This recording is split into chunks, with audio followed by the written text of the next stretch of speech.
ಇದು ಶ್ರೀ ಮಾರುತೇಶ್ವರ ಸಂಬಾಳ ಮತ್ತು ಶಹನಾಯಿ ಮಜಲು ನಾವಲಗಿ ತಂಡ.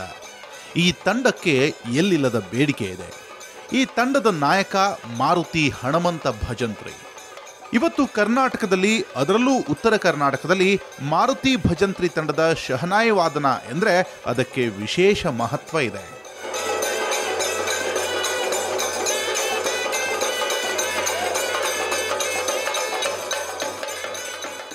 ಯಾವುದೇ ಜಾತ್ರೆ, ಉತ್ಸವ, ಮದುವೆ ಅಥವಾ ಶುಭ ಸಮಾರಂಭ ಯಾವುದೇ ಇರಲಿ, ಅದಕ್ಕೆ ಶ್ರೀ ಮಾರುತೇಶ್ವರ ತಂಡದ ಪ್ರದರ್ಶನ ಇದ್ದರೆ ಅದಕ್ಕೊಂದು ಹಿರಿಮೆ ಮತ್ತು ಅಷ್ಟೇ ಮೆರುಗು. ಶಹನಾಯಿ ವಾದನ ಭಜಂತ್ರಿ ಮನತನಕ್ಕೆ ತಲತಲಾಂತರದಿಂದ ಒಲಿದು ಬಂದಿದೆ. ತಾತ ಚನ್ನಬಸಪ್ಪನಿಂದ ತಂದೆ ಹಣಮಂತ ಭಜಂತ್ರಿ ಅವರಿಂದ ಶಹನಾಯಿ ವಾದನವನ್ನು ಸುಮಾರು 15 ವರ್ಷಗಳ ಕಾಲ ಶ್ರದ್ಧೆ ಮತ್ತು ನಿಷ್ಠೆಯಿಂದ ಕಲಿತು ಜನಪದ ಶಹನಾಯಿ ವಾದನ ಕಲೆಯನ್ನು ಒಲಿಸಿಕೊಂಡರು.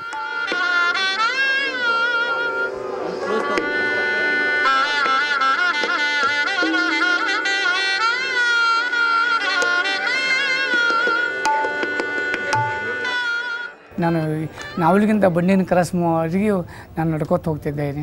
ಅಲ್ಲಿಂದ ಮತ್ತು ನಾನು ಬಸ್ಸಿಗೆ ಹೋಗ್ತಿದ್ದೆ ಮದರಕಂಡಿ ಕ್ರಾಸ್.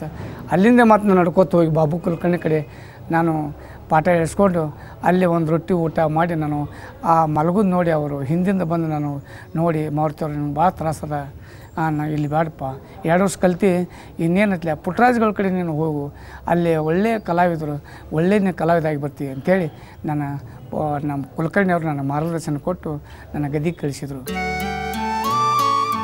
ತಂದೆಯಿಂದ ಶಿಕ್ಷಣ ಕಲಿತ ನಂತರ ಶಹನಾಯಿ ವಾದನಕ್ಕೆ ಹಿಂದೂಸ್ತಾನಿ ಸಂಗೀತವು ಅಗತ್ಯ ಎಂಬುದನ್ನು ಮನಗಂಡು 2 ವರ್ಷಗಳ ಕಾಲ ಬಾಬು ಕುಲಕರ್ಣಿಯವರಲ್ಲಿ ಭೀಂಪಲಾಸ್ ಮತ್ತು ಭೂಪರಾಗ ಕಲಿತರು. ನಂತರ ಕುಲಕರ್ಣಿಯವರ ಮಾರ್ಗದರ್ಶನದ ಮೇರೆಗೆ ಗದಗದ ಡಾಕ್ಟರ್ ಪಂಡಿತ್ ಪುಟ್ಟರಾಜ್ ಗವಾಯಿಗಳ ಬಳಿಗೆ ಕಲಿಕೆಗೆ ತೆರಳಿ ತರಬೇತಿ ಮತ್ತು ಶ್ರೀಗಳ ಸೇವೆಗೆ ತಮ್ಮನ್ನು ಸಮರ್ಪಿಸಿಕೊಂಡರು.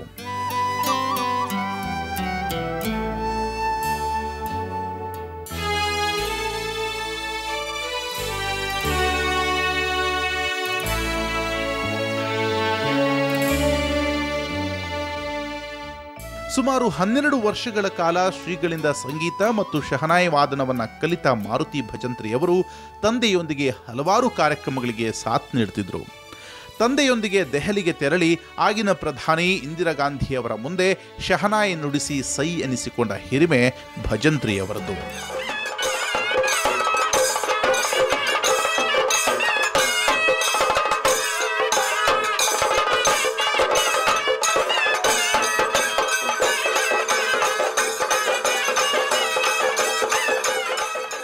ಶಹನಾಯಿ ವಾದನದಲ್ಲಿ ಅಪಾರ ಸಾಧನೆ ಮಾಡಿರುವ ಬಿಸ್ಮಿಲ್ಲಾ ಖಾನ್ ಅವರನ್ನೇ ಮಾದರಿಯಾಗಿಟ್ಟುಕೊಂಡು ಮಾರುತಿ ಹಣಮಂತ ಅವರು ಸುಮಾರು 40 ರಾಗಗಳನ್ನು ಕರಗತ ಮಾಡಿಕೊಂಡು ಕರ್ನಾಟಕದ ಬಿಸ್ಮಿಲ್ಲಾ ಖಾನ್ ಎನಿಸಿದ್ದಾರೆ.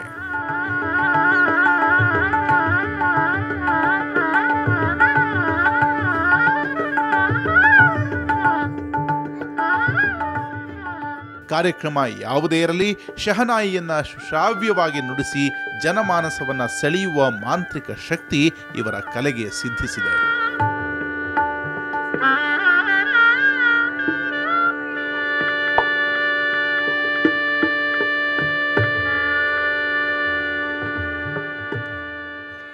ಆಕಾಶವಾಣಿ ಮತ್ತು ದೂರದರ್ಶನದಿಂದ ಹೈಗ್ರೇಡ್ ಕಲಾವಿದರೆನಿಸಿರುವ ಭಜಂತ್ರಿಯವರು ಆಕಾಶವಾಣಿ ಮತ್ತು ದೂರದರ್ಶನದಲ್ಲಿ ಹಲವಾರು ಕಾರ್ಯಕ್ರಮಗಳನ್ನು ನೀಡಿದ್ದಾರೆ. ಸುವರ್ಣ ಸ್ವಾತಂತ್ರ್ಯೋತ್ಸವದ ಸಂದರ್ಭದಲ್ಲಿ ರಾಷ್ಟ್ರೀಯ ವಾಹಿನಿಯಲ್ಲಿ ಶಹನಾಯಿ ವಾದನ ಪ್ರಸಾರವಾಗಿದ್ದು ನಾಡಿನ ಹೆಮ್ಮೆ ಎನಿಸಿದೆ.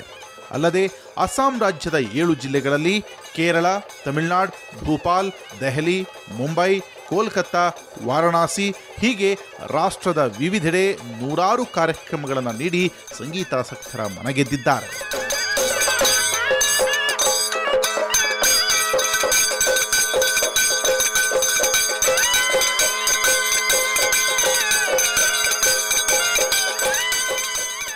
ಮೈಸೂರು ದಸರಾ ಉತ್ಸವ, ಹಂಪಿ ಉತ್ಸವ, ಚಾಲುಕ್ಯ ಉತ್ಸವ ಹೀಗೆ ರಾಜ್ಯದ ಬಹುತೇಕ ಎಲ್ಲ ಉತ್ಸವಗಳಲ್ಲಿ ಶಹನಾಯಿ ವಾದನದಿಂದ ಕಾರ್ಯಕ್ರಮಗಳಿಗೆ ಮೆರುಗು ತಂದಿರುವ ಮಾರುತಿ ಹಣಮಂತ ಭಜಂತ್ರಿ ಅವರನ್ನು ಹಲವಾರು ಪ್ರಶಸ್ತಿ ಗೌರವಗಳು ಹುಡುಕಿಕೊಂಡು ಬಂದಿವೆ.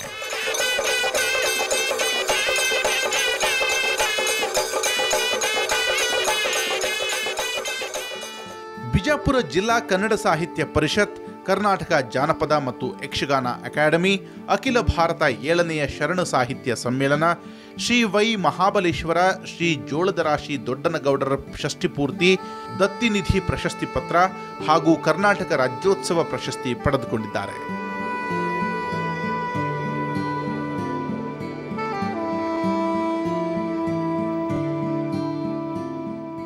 ಇಲ್ಲಿವರೆಗೆ ನನ್ನ ದಾರಿ ಮಾರ್ಗದರ್ಶನ ಕೊಟ್ಟವ್ರು ಅಂದ್ರೆ ಯಾರಪ್ಪ ಅಂದ್ರೆ ಪುಟ್ಟರಾಜ ಗೌಡ ಬಿಟ್ಟರು ನನಗೆ ಯಾರೂ ಇಲ್ಲ. ತಂದೆ ಅಂದರು ಅವರ, ತಾಯಿ ಅಂದರು, ಬಂಧು ಅಂದರು, ಬಳಗ ಎಲ್ಲ ಸರ್ವಸ್ವ ಅವರೇ ನನಗೆ. ಜಮಖಂಡಿ ತಾಲೂಕಿನ ನಾವಲಗಿಯಂತಹ ಚಿಕ್ಕ ಗ್ರಾಮದಲ್ಲಿ ಜನಿಸಿದ್ರು ಶಹನಾಯಿ ವಾದನದಿಂದ ರಾಷ್ಟ್ರ ಮತ್ತು ರಾಜ್ಯ ಮಟ್ಟದಲ್ಲಿ ತಮ್ಮನ್ನು ಗುರುತಿಸಿಕೊಂಡಿರುವ ಮಾರುತಿ ಹಣಮಂತ ಭಜಂತ್ರಿ ಅವರು ತಮ್ಮ ಶಹನಾಯಿ ವಾದನದಿಂದ ಶ್ರೋತೃಗಳನ್ನು ನಾದಲೋಕದಲ್ಲಿ ವಿಹರಿಸುವಂತೆ ಮಾಡುತ್ತಿದ್ದಾರೆ.